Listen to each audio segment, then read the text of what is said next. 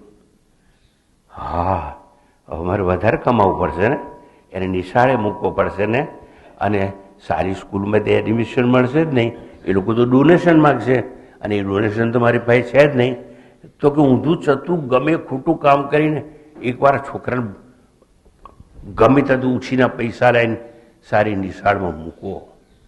હવે આ ચક્ર શરૂ થયું. જ્યારે આપણી પાસે કંઈ નહોતું ત્યારે અભાવનું દુઃખ હતું. અભાવ એટલે અંગ્રેજીમાં શું કહેવાય ખબર? બોલો. હવે જો આવા અમુક શબ્દ એવા છે એક્ઝેક્ટલી ટ્રાન્સલેશન નહીં થાય. અભાવ એટલે મારી પાસે નથી, આઈ ડુ નોટ હેવ, એને શું કહેવાય? અભાવ. જ્યારે અભાવ હતો, બાળકો નહોતા થયા, લગ્ન નહોતું થયું, નોકરી નથી મળી, આ બધી વસ્તુનો અભાવ હતો, ત્યારે દુઃખી તો હતા જ. આ બધું મળી ગયું, હવે બાળક થઈ ગયું, હવે ભણાવવા મૂકવાનું છે. બાળક તો થઈ ગયું, પણ બાળક ક્યારે થયું? પત્ની મળી ત્યારે. એટલે પત્ની પણ મળી ગઈ, પત્ની મળી ગઈ, સંતાન થઈ ગયા, નોકરી સારી મળી ગઈ, તો એનું મોઢું દિવેલ પીધા જેવું હોય. કેમ ભાઈ? હવે શું તમારે? પહેલા અભાવનું દુઃખ હતું, હવે સ્વભાવનું દુઃખ છે. આ એવી આવી છે ને, હું કહું એ મારું સાંભળતી જ નથી. એ તો કે મારે પિયરમાંથી હું જે શીખીને આવી છું એવું જ કરીશ. આ તમારા ઘરમાં જે રીત રિવાજ છે એ પ્રમાણે વર્તીશ જ નહીં. એટલે પહેલા નથી એનું દુઃખ, હવે આવી એનું દુઃખ. તાર બીજો કે છે તાર તો આવી છે ને, મારે તો જતી જ રહી છે, હવે એને એનું દુઃખ છે. કાં તો તમે સ્વભાવથી દુઃખી છો, કાં તો અભાવથી દુઃખી છો. દુઃખી જ છો એટલે તમને દુઃખનો યોગ થયો છે. આ યોગમાંથી છૂટવું એને વિયોગ કહેવામાં આવે, અને વિયોગ જ સાચો યોગ છે. આ મારે તમને સમજાવવું છે.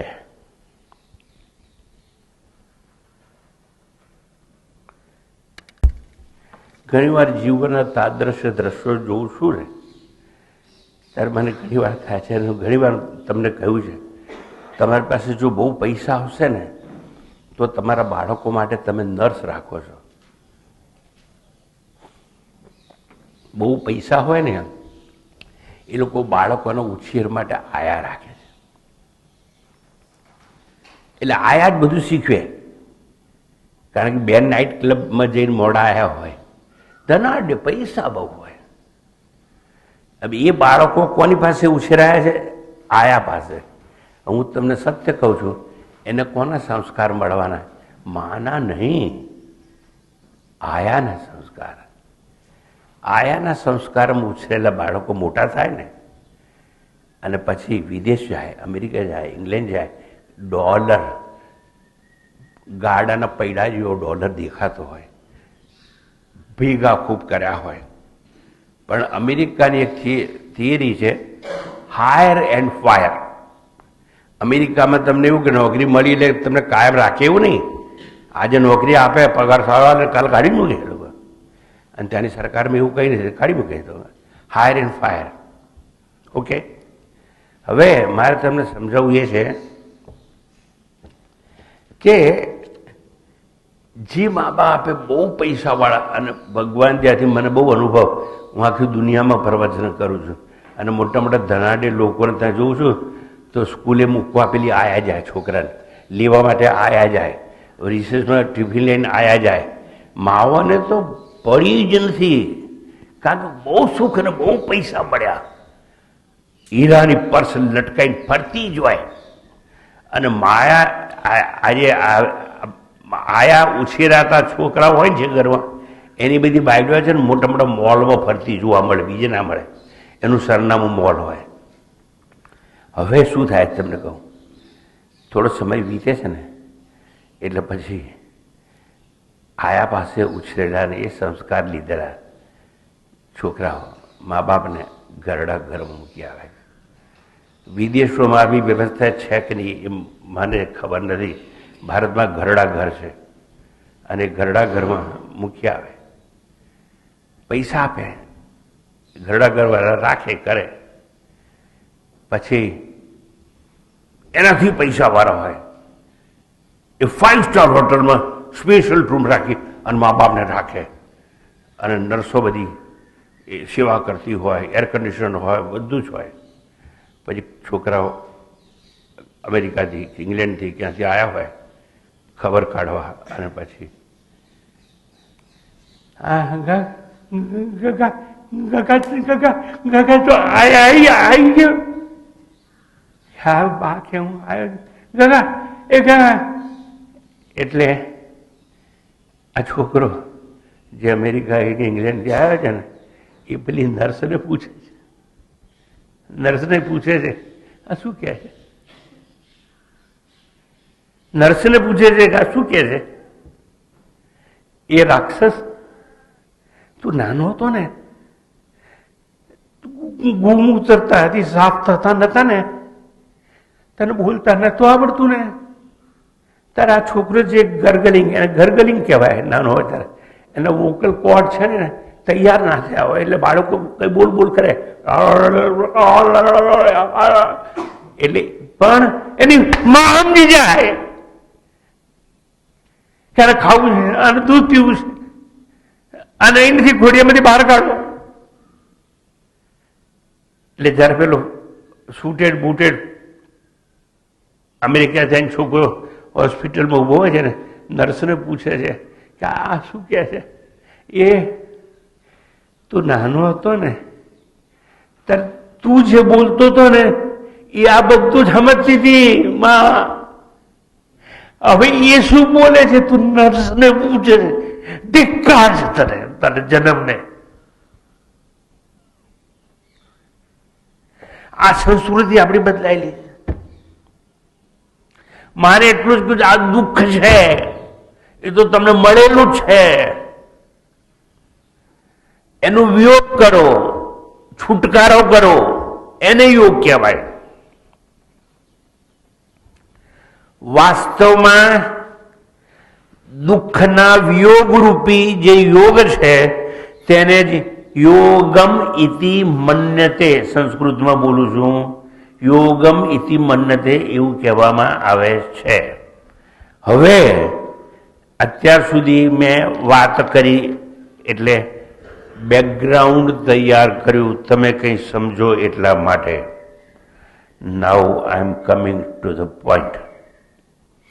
હવે હું વિષય ભરાવું છું. જેને જવું હોય એ જઈ શકે છે.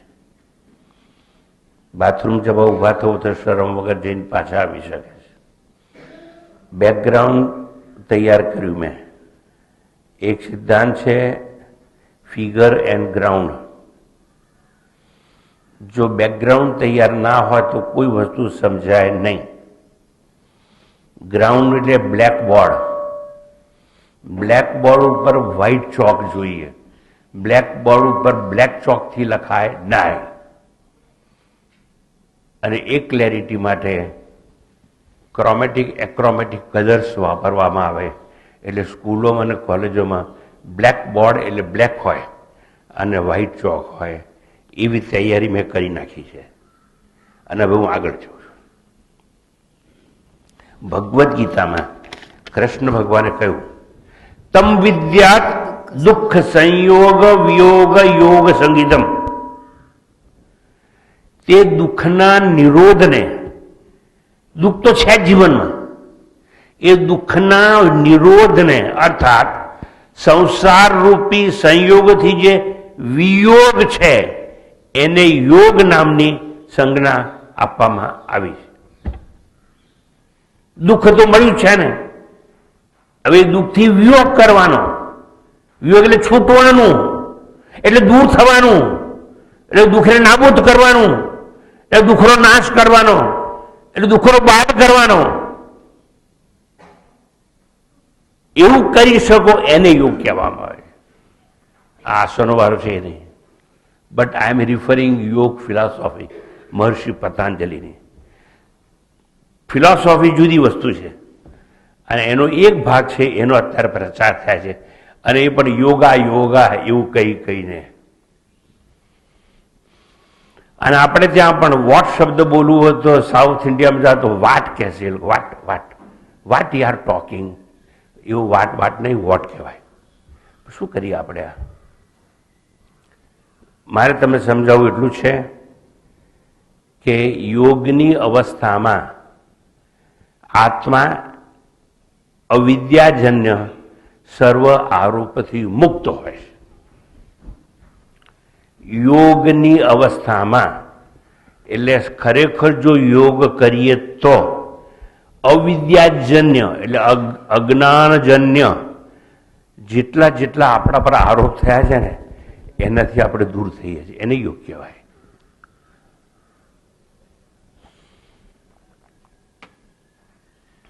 આ ટીવીમાં એડ કરીને જે બતાવે છે ને, સિનિયર સિટીઝન તો એકે આસન કરી શકે નહીં, સિવાય કે આટલો બચોકડો હોય ને એના બા બાપે કે શીખવાડ્યું તો જુદી વાત છે. એટલે વન્સ અગેન, યોગ એટલે શું? યોગની અવસ્થામાં, ફરીથી બોલું છું, યોગની અવસ્થામાં આત્મા અવિદ્યાજન્ય સર્વ આરોપથી મુક્ત હોય છે. આપણા પર આરોપ આ મૂકવામાં આવ્યા છે, એના બધા આરોપમાંથી આપણે મુક્ત થઈ જઈએ. આરોપ એટલે એલિગેશન, થોડું વોલ્યુમ લો કરવાનું. આરોપ એટલે એલિગેશન ઓર સુપર ઇમ્પોઝિશન. યોગ કરતા આવડે ને યોગ થાય તો આવા આરોપો આપણા પર જે મૂકવામાં આવ્યા છે, સુપર ઇમ્પોઝિશન જે આપણા પર લાદવામાં આવ્યું છે, એમાંથી આપણે મુક્ત થઈ જઈએ. એને યોગ કહેવાય. તો વન બાય વન ગણીશ, સમજાઈશ. પહેલામાં પહેલા આપણા પર આરોપ શું છે? પહેલામાં પહેલા આપણા પર આરોપ છે આત્મા પર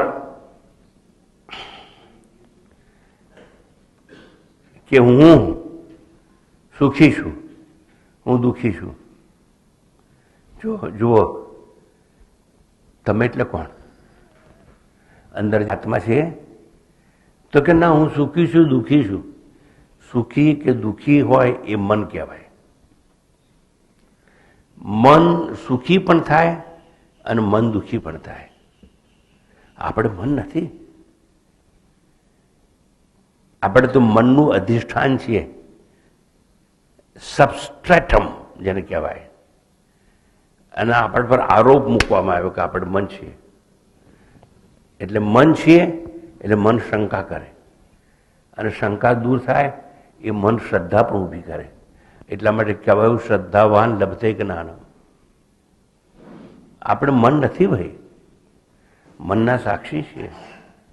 જેમ અમ્પાયર બેટ્સમેન નથી, અમ્પાયર બોલર નથી, અમ્પાયર ફિલ્ડર નથી, પણ એ સાક્ષી છે. એટલે કેચ છૂટી જાય ફિલ્ડરથી, અમ્પાયર રોતો નથી. કોઈ સિક્સર મારે, અમ્પાયર હસતો નથી. કોઈ આઉટ થાય, અમ્પાયર રોતો નથી, કારણ કે અમ્પાયર સાક્ષી છે. તમે જો સમજો કે તમે આત્મા છો તો તમે સાક્ષી છો. You are witness of your mind. હું દુઃખી છું એમ તમે સ્ટેટમેન્ટ કરો એટલે જે દુઃખી છે એ જાણ્યું કોને? જડ વસ્તુ જાણી ના શકે, ચેતન જાણે, અને ચેતન તો આત્મા એકલો જ છે. એટલે એને જાણ્યું સાક્ષીએ કે હું દુઃખી છું, અને હું સુખી છું એવું કોને જાણ્યું? એ પણ આત્માએ જાણ્યું. આત્મા પર આરોપ છે કે સુખી છું દુઃખી છું એવું મનાય છે. સેકન્ડ નંબર, આ આત્મા પર બીજો એક આરોપ છે કે હું ઇન્દ્રિય છું, એટલે હું આંખ છું, હું કાન છું, હું નાક છું. એટલે જે ઘડી મારા પર આરોપ મુકાયો, સુપર ઇમ્પોઝિશન ઓન સેલ્ફ. જ્યારે મેં માન્યું કે હું ઇન્દ્રિય છું,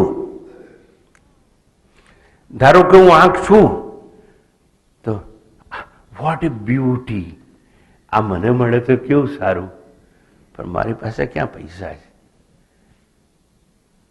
જુઓ, બહુ સારી રૂપાળી છોકરી હોય ને, અને જો તમે પસંદ કરો ને તમને પસંદ કરે તો તમે એને વાઇફ બનાવી શકો, નોટ લાઈફ.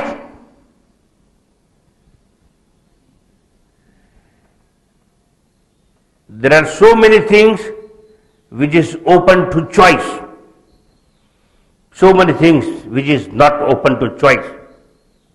એક રૂપાળી સ્ત્રી જતી હોય, તમે એને માં ના બનાવી શકો, કારણ કે માં તમારી પસંદગીનો વિષય નથી, ઈશ્વરે આપ્યા છે તમને માનવા.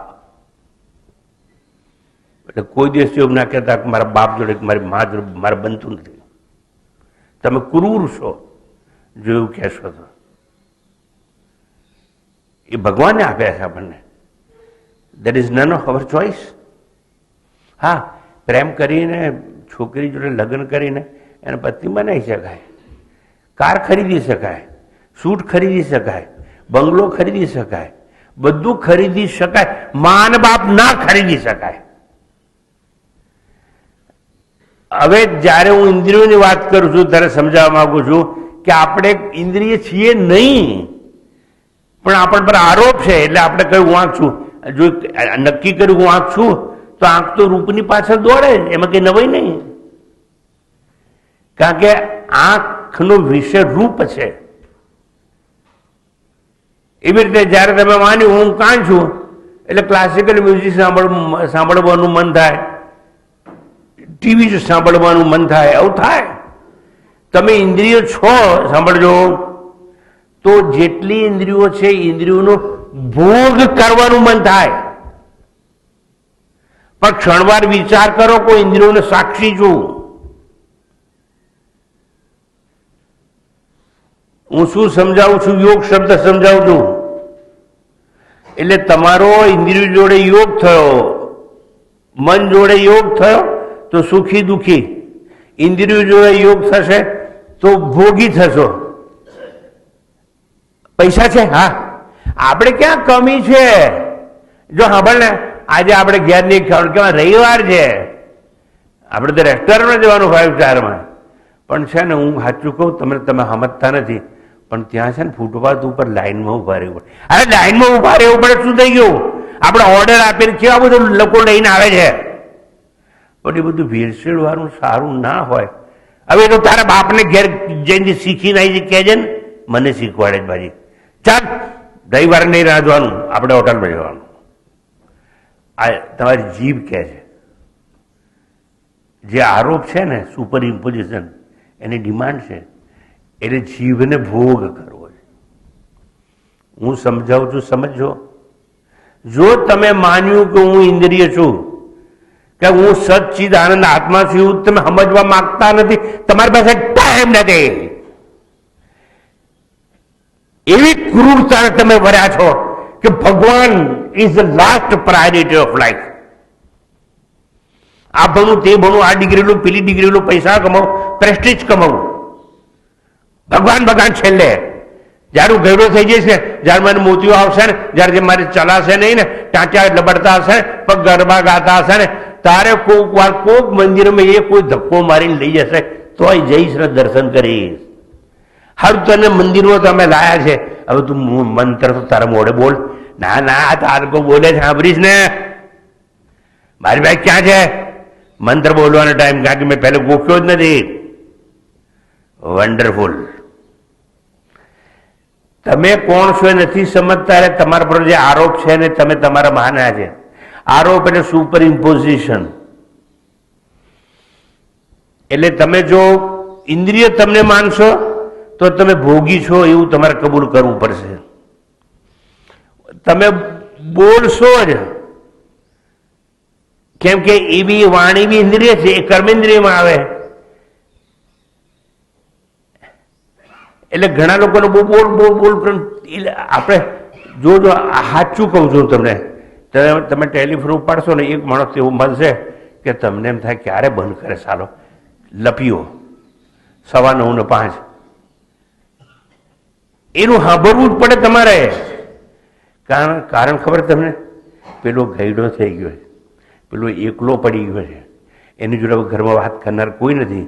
એટલે તમારી ફોન તમારું જોડી અને તમારી પત્તર ફાડશે હવાના ફોરોએ, અને તમારે સાંભળવું પડશે. આ હું સ્વભાવની વાત કરું છું. એક અભાવ હોય અને એક સ્વભાવ હોય. કાં તો તમે સ્વભાવથી દુઃખી છો અને કાં તો અભાવથી દુઃખી છો.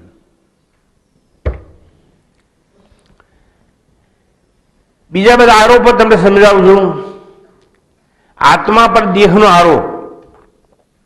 તમે તો શરીર નથી, આવું લોજિકલી બહુ સમજાવ્યું છે મેં. પણ તમે માન્યું કે હું શરીર છું તો મોતનો ભય. હું શરીર છું તો એકલો મોતનો ભય નથી. આદિ અને વ્યાધિનો ભય. આદિ એટલે માનસિક રોગ અને વ્યાધિ એટલે શારીરિક રોગ. ચલો એમાંથી છૂટ્યા તો ઉપાધિનો દુઃખ છે. અરે તું તો એજ્યુકેટેડ છું, ભણેલો છું. એ છે ને, હું ભણેલો તો છું પણ આઈ ઓનલી MBBS, FRCS ને એવી બધી ડિગ્રીઓ મારી પાસે નથી. એટલે જે છે ને એનાથી સંતોષ નથી, ઊંચી ડિગ્રી જોઈએ છે. હું બોસ ને મારી નીચે 10 જણા કામ કરવા જોઈએ. આવું કેમ? આરોપ છે માટે ને આરોપને આપણે સાચા માન્યા છે માટે. એ આરોપને યોગ કહેવાય. એનો વિયોગ કરવાનો. એ વિયોગ હોય એને જ વિયોગમ યોગ સંગીતમ એવું કૃષ્ણ પરમાત્મા કહે છે. એ વિયોગને જ યોગની સંજ્ઞા આપવામાં આવી છે. આત્મા પર દેહનો આરોપ એટલે આદિ વ્યાધિ ઉપાધિ. અને બીજું, તમે જ્યારે એવું માન્યું ને કે હું શરીર છું, કેમ માનો છો? હું પહેલવાન છું, હું બળવાન છું, હું ધનવાન છું, હું પ્રતિષ્ઠાવાન છું. આ શરીરની વાત કરી. જ્યારે એવું તમે માન્યું કે હું આવો છું, હું આદિ અને અંતવાળો છું. આદિ મીન્સ બિગિનિંગ, અને મરી જવું એટલે અંતવાળો છું. હું આદિ અને અંતવાળો છું. એટલે હવે જોજો શાસ્ત્રો શું કહે છે. જે યોગની ક્રિયાઓ છે ને એમાં આદિ છે અને અંત છે. એ તો શરીરને પણ છે, એ તો દરેક કાર્યને પણ છે. કોઈ કાર્ય અત્યારે મેં શરૂ કર્યું, કલાક પછી બંધ કરીશ, તો જેમાં આદિ અને અંત હોય એ યોગ ના કહેવાય. યોગમાં શરૂઆત પણ ના હોય ને અંત પણ ના હોય. યોગ એ કહેવાય કે મારા પરમાત્મા સાથે મારો યોગ થાય તો એ અનંત છે, અજન્મા છે અને મરણ રહિત છે. એને આદિ પણ ના હોય અને અસ્ત પણ ના હોય. દેટ ઇઝ યોગ. આ તો મારે યોગનો ક્લાસ ચાલતો હોય, હમણાં શરૂ થાય અને કલાક પછી બંધ થઈ જાય, એટલે યોગનો અસ્ત્ર થઈ જાય. That is not yoga. હું યોગા ફિલોસોફીની વાત કરું છું. યોગની ફિલોસોફી પતંજલિની છે. એનો એક ભાગ અષ્ટાંગ યોગ, એમાં એક નાનો ટુકડો છે, એના આસનો કહેવામાં આવે છે. એને એટલું શીખવાડી અને આજે મોટો વેપાર ધંધો આ દેશમાં અને વિદેશમાં શરૂ થયા. અને આપણે આંધળા છીએ. આપણે તો વિદેશીઓ જે શીખવાડે છે ને એ જ શીખવા તૈયાર છે. આપણે આપણી સંસ્કૃતિમાંથી કંઈ લેવું જ નથી. કંઈ વાંધો નહીં. યોગની અવસ્થા સ્થિતિ મન આત્મા ઇન્દ્રિય દેહાદી આરોપ શૂન્ય સ્થિતિ એને આત્મસ્થિતિ કહેવાય. એ આત્મામાં સ્થિર થઈએ એને જ યોગ કહેવામાં આવે છે. ઇન્દ્રિયોની સ્થિરામ ધારણા અથવા બાહ્યકરણ અને ઇન્દ્રિયો જ્ઞાનેન્દ્રિયો અંતઃકરણની સ્થિર સ્થિતિ એટલે વ્યાપાર શૂન્ય સ્થિતિને યોગ કહેવામાં આવે. જ્યારે ખરેખર આપણે યોગ ફિલોસોફિકલ જેને કહીએ યોગ કરીએ ને ત્યારે એમાં ઇન્દ્રિયો કામ ના કરતી હોવી જોઈએ, મન વિચાર ના કરતું હોવું જોઈએ, બુદ્ધિ નિર્ણય ના લેતી હોવી જોઈએ, આંખ રૂપનો ભોગ ના કરતી હોવી જોઈએ, કાન કંઈ સાંભળતા ના હોવા જોઈએ, મોંમાં સોપારી કે પાન પરાગ મૂકીને યોગ થાય નહીં. એમ બધી ઇન્દ્રિયો શાંત થઈ ગઈ હોય, સ્વપ્ન પણ ના આવવું જોઈએ, એની મન વિચાર કરે જેવું કહેવાય. અને એવી આત્મસ્થિતિમાં જ્યારે આપણે આવી જઈએ એને યોગ કહેવામાં આવે છે. વન્સ અગેન, વ્યાપાર શૂન્ય સ્થિતિ. કોઈનો વેપાર ના ચાલવો જોઈએ. અવયવનો વેપાર એટલે પગેથી ચાલવાનો વેપાર નહીં થવો જોઈએ. આંખથી જોવાનો વેપાર ના થવો જોઈએ. રસનાથી ખાવાનો વેપાર ના થવો જોઈએ. એટલે એ યોગનો વિયોગ કહેવાય. એટલે એને પ્રમાદ રહિત અપ્રમત્ત સ્થિતિ કહેવામાં આવે છે. પ્રમાદી એટલે આળસુ એને કહેવાય કે જે ઇન્દ્રિય વેપારમાં રત હોય, ઇન્દ્રિયોના વેપારમાં રત હોય. એટલે આંખથી જોતો હોય, કાનથી સાંભળતો હોય, જીભથી સ્વાદ લેતો હોય, નાકથી સૂંઘતો હોય, આ બધા વેપાર બંધ થાય તો જ યોગ થાય, બાકી ના થાય. પછી જે ભોગાસક્ત છે એ પ્રમાદી કહેવાય. વિષય ભોગમાં આસક્ત, ઇન્દ્રિયોના 5 વિષયો શબ્દ સ્પર્શ રૂપ રસ અને ગંધ, એમાં તમે ઇન્વોલ્વ હોય તો તમે યોગ કરતા નથી. પછી જેનું મન વિક્ષિપ્ત હોય, મન ચંચળ છે આપણું, ચંચળ મન ફર્યા કરે, તો એવું થાય ને તો પણ યોગ ના કહેવાય. આ બધા લોકો બધાને આંખો બંધ કરી અને બેહાડી અને પછી બધા બેઠા હોય અને કોઈ કંઈ વિચારતું હોય, કોઈ વિચારતું હોય.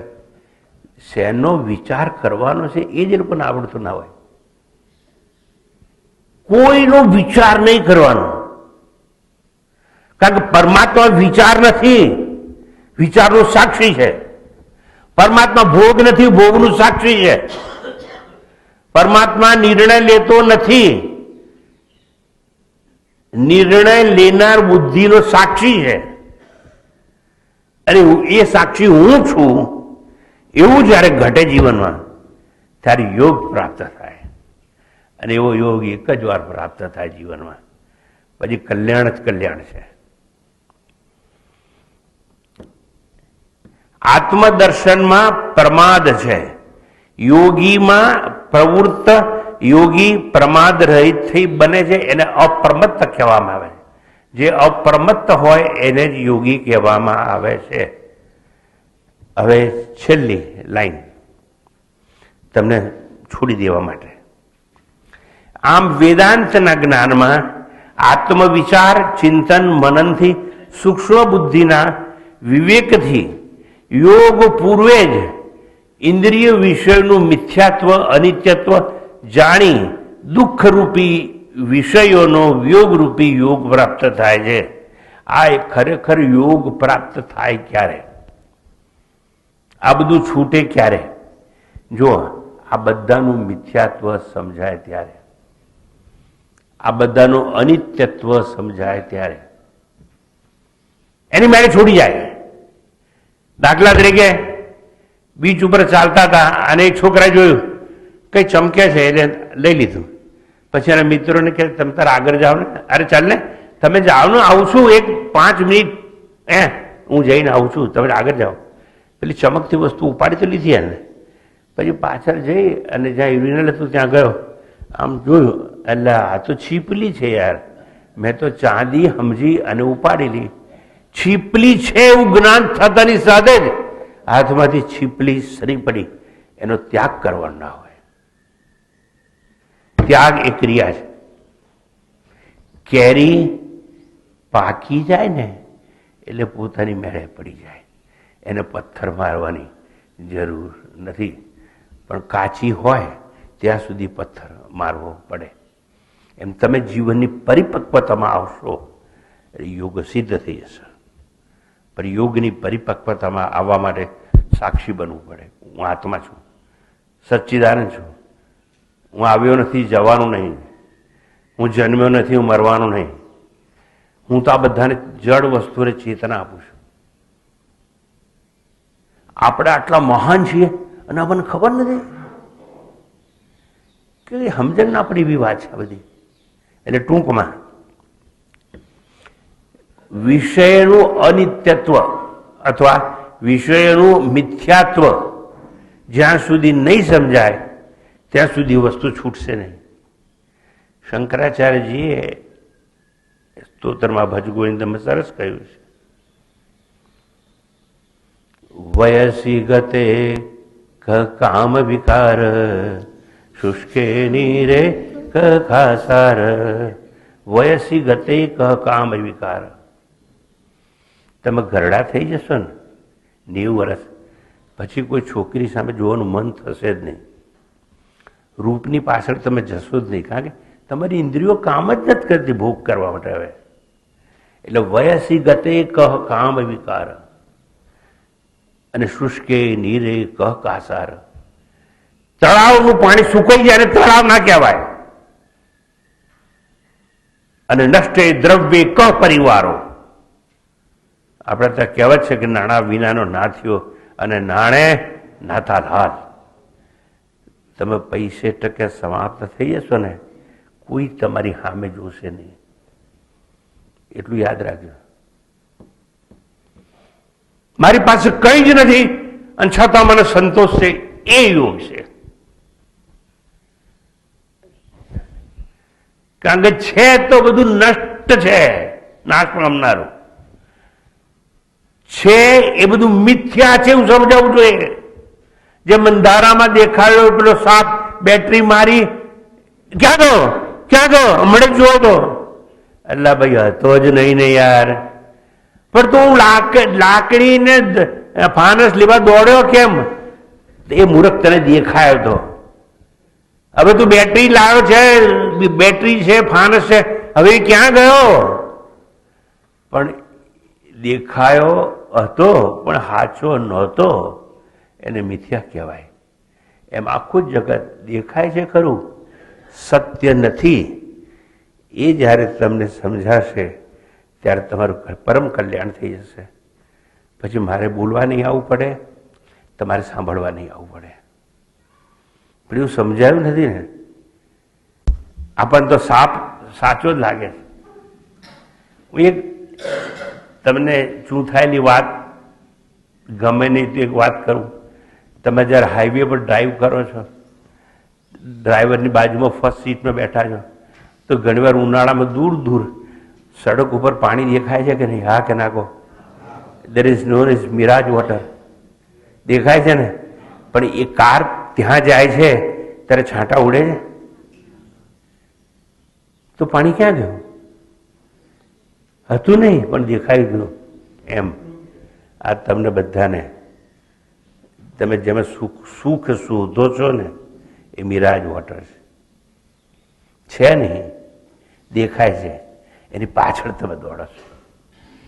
મિરાજ વોટરની પાછળ દોડો તો દુઃખી જ થવાના ને. મિરાજ વોટરનો વિયોગ કરવો જોઈએ. That yoga is known as yoga. That's what Krishna says. Tam vidyat dukha sanyogam vyogam yoga sangitam. દુઃખનો યોગ થયો છે એનો વિયોગ કરવો, એનું નામ યોગ છે. આટલું જ લઈને આજે જાઓ. જીવન શાશ્વત અને સુખી આજે જ થઈ જશે કે આ બધું મિથ્યા છે. કંઈ વાંધો નહીં, આટલા વર્ષો મેં મિથ્યા સંસારમાં ગાળ્યા. હવે જો ભગવાને સદબુદ્ધિ આલી હોય તો જે મિથ્યા નથી પરમાત્મા કહેવાય એની સમીપ જવાનો પ્રયત્ન હું ન કરી શકું? ના ના સ્વામીજી, હજુ તો છોકરાને ભણાવાય છે. મારી છોકરીને મેં અમેરિકા તો મોકલી છે, એ તો બહુ સુખી છે, પણ એની છોકરી મોટી થાય ને ભણે એને માટે પૈસા અહીંથી હું મોકલીશ. હા, એટલે તારી છોકરીને ભણાવી છે. હા, અને એના સંતાન થાય એને મારે આંખે જોવા છે. Something wonderful. તમારે શું મેળવવું છે ને શું જોવું છે તમને ખબર નથી. ચલો, લાંબી વાત કરી, તમારા હૃદયમાં મેં કંટાળો ઊભો કર્યો, તમને થોડું દુઃખ થયું હશે, એના માટે હું માફી માગી અને મારી વાણીને વિરામ આપું છું. ઓમ પૂર્ણમદઃ પૂર્ણમિદં પૂર્ણાત પૂર્ણમુદચ્યતે પૂર્ણસ્ય પૂર્ણમાદાય પૂર્ણમેવાવશિષ્યતે. ઓમ શાંતિ શાંતિ શાંતિ. હરિ ઓમ. શ્રી ગુરુભ્યો નમઃ. હરિ ઓમ.